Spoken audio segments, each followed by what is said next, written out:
Assalamualaikum, hai semua. Masih di catatan istimewa. Kerajaan Galuh merupakan sebuah kerajaan Hindu-Buddha yang terletak di Pulau Jawa, tepatnya di antara aliran Sungai Citarum dan Sungai Cisarayu. Kerajaan ini dikenal sebagai salah satu pusat perdagangan penting di Jawa dan dikenal seringkali terlibat dalam perang saudara dengan Kerajaan Sunda. Kerajaan Galuh memang memiliki sejarah yang panjang dan berliku, dimulai dari masa pendiriannya, kejayaannya, hingga kemundurannya. Nah, seperti apakah sejarah lika-liku Kerajaan Galuh? Berikut kami ulas seputar awal mula berdiri dan runtuhnya Kerajaan Galuh versi catatan istimewa. Bagi kamu yang penasaran, tonton sampai habis. Namun sebelum lanjut, bagi kamu yang baru gabung di channel ini, terus dukung channel dengan tekan tombol like, subscribe, dan loncengnya agar kamu terus mendapatkan notifikasi info baru dari catatan istimewa.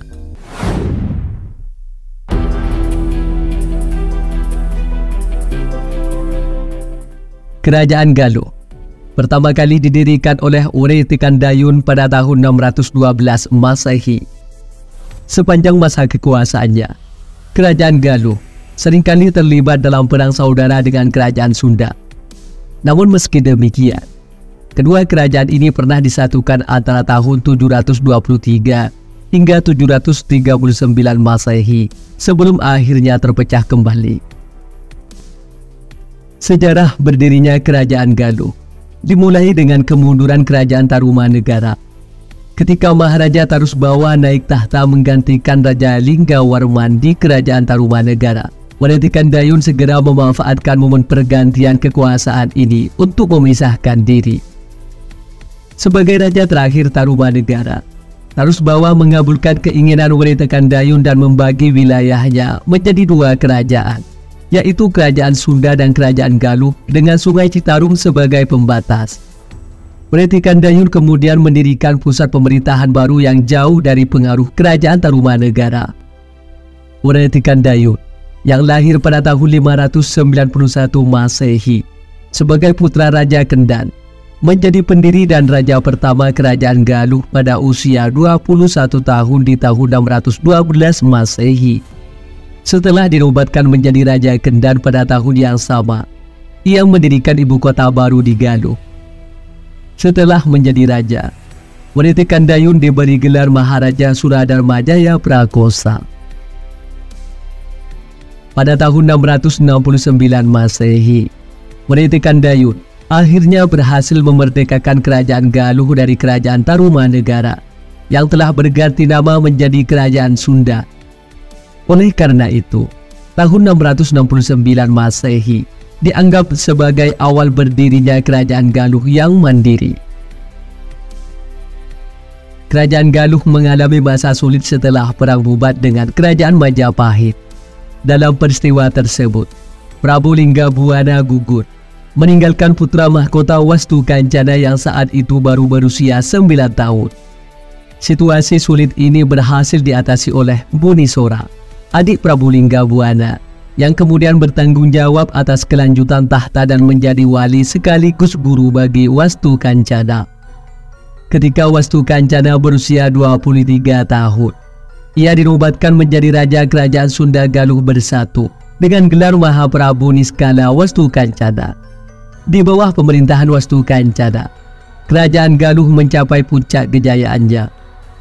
Dalam cerita Parahyangan, diceritakan bahwa kehidupan rakyat Galuh sangat tentram dan sejahtera pada masa pemerintahan Wastukancana.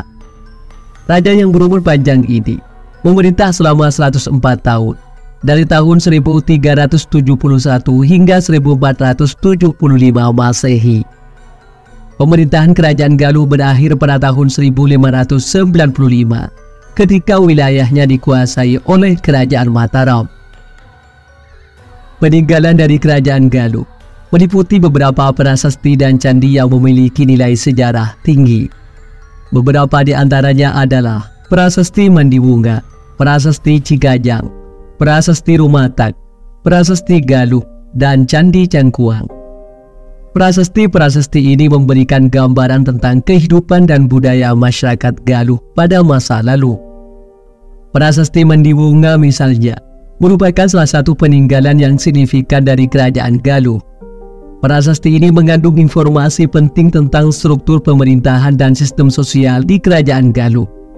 Begitu pula dengan Prasasti Cikajang yang memberikan gambaran tentang kehidupan masyarakat Galuh dan hubungan mereka dengan kerajaan-kerajaan tetangga.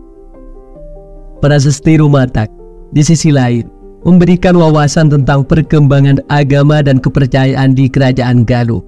Sementara itu, Prasasti Galuh mencatat berbagai peristiwa penting yang terjadi di kerajaan ini, termasuk peperangan dan aliansi politik. Candi Jangkuang, sebagai salah satu candi peninggalan Kerajaan Galuh, menunjukkan pengaruh Hindu-Buddha dalam arsitektur dan seni di masa itu. Selain peninggalan-peninggalan tersebut, Kerajaan Galuh juga dikenal dengan berbagai tradisi dan kebudayaannya yang unik. Masyarakat Galuh memiliki sistem sosial dan pemerintahan yang struktur dengan baik. Mereka juga mengembangkan berbagai bentuk kesenian dan budaya, seperti tarian, musik, dan seni rupa. Pengaruh agama Hindu-Buddha sangat kuat di Kerajaan Galuh. Ini tercermin dalam berbagai ritus dan upacara keagamaan yang dilaksanakan oleh masyarakatnya. Selain itu, sistem pendidikan dan keilmuan juga berkembang pesat di kerajaan ini. Para pendeta dan cendekiawan memiliki peran penting dalam menyebarkan ajaran agama dan ilmu pengetahuan kepada masyarakat. Kerajaan Galuh juga dikenal sebagai salah satu pusat perdagangan penting di Jawa. Letaknya yang strategis antara Sungai Citarum dan Sungai Cisarayu membuatnya menjadi pusat aktivitas perdagangan yang ramai. Barang-barang dari berbagai daerah diperdagangkan di pasar-pasar Kerajaan Galuh, menciptakan kemakmuran ekonomi bagi masyarakatnya. Akan tetapi meskipun Kerajaan Galuh mencapai puncak kejayaannya pada masa pemerintahan Wastu Kancana, akhirnya kerajaan ini mengalami kemunduran. Perang bubat dengan Kerajaan Majapahit merupakan salah satu faktor yang menyebabkan melemahnya kekuatan Kerajaan Galuh. Setelah Wastu Kancana wafat, pengaruh Kerajaan Galuh mulai menurun dan akhirnya pada tahun 1595, kerajaan ini jatuh ke tangan Kerajaan Mataram. Meskipun Kerajaan Galuh tidak lagi ada, peninggalan-peninggalannya tetap menjadi saksi bisu kejayaan dan keagungan kerajaan ini. Prasasti-prasasti dan candi-candi yang ada hingga kini menjadi sumber penting bagi penelitian sejarah dan arkeologi. Mereka memberikan wawasan tentang kehidupan dan budaya masyarakat Galuh pada masa lalu, serta kontribusi mereka terhadap perkembangan sejarah dan kebudayaan di Jawa. Kerajaan Galuh merupakan salah satu contoh bagaimana kerajaan-kerajaan di Nusantara mampu berkembang dan mencapai kejayaan. Meskipun menghadapi berbagai tantangan dan peperangan, Kerajaan Galuh berhasil membangun peradaban yang maju dan sejahtera. Peninggalan-peninggalannya menjadi warisan berharga yang perlu dijaga dan dilestarikan. Dalam konteks sejarah Indonesia, Kerajaan Galuh memiliki peran penting dalam membentuk identitas dan budaya bangsa. Warisan budaya dan sejarah dari kerajaan ini tidak hanya penting bagi masyarakat di wilayahnya, tetapi juga bagi seluruh bangsa Indonesia. Dengan mempelajari sejarah Kerajaan Galuh, kita dapat memahami lebih dalam tentang akar budaya dan sejarah kita, serta menghargai warisan yang telah ditinggalkan oleh nenek moyang kita. Kerajaan Galuh adalah salah satu bukti kebesaran dan kejayaan peradaban di Nusantara. Keberadaannya menjadi bagian penting dari sejarah panjang bangsa Indonesia yang perlu terus digali dan dipelajari.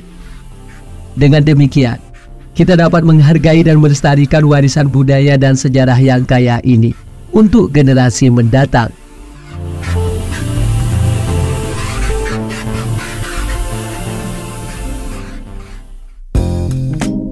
Demikian seputar awal mula berdiri dan runtuhnya Kerajaan Galuh versi catatan istimewa. Bagi kamu yang punya tambahan atau koreksi seputar Kerajaan Galuh, tulis di kolom komentar ya. Sampai sini dulu guys. Sampai bertemu kembali di catatan istimewa selanjutnya. Wassalam.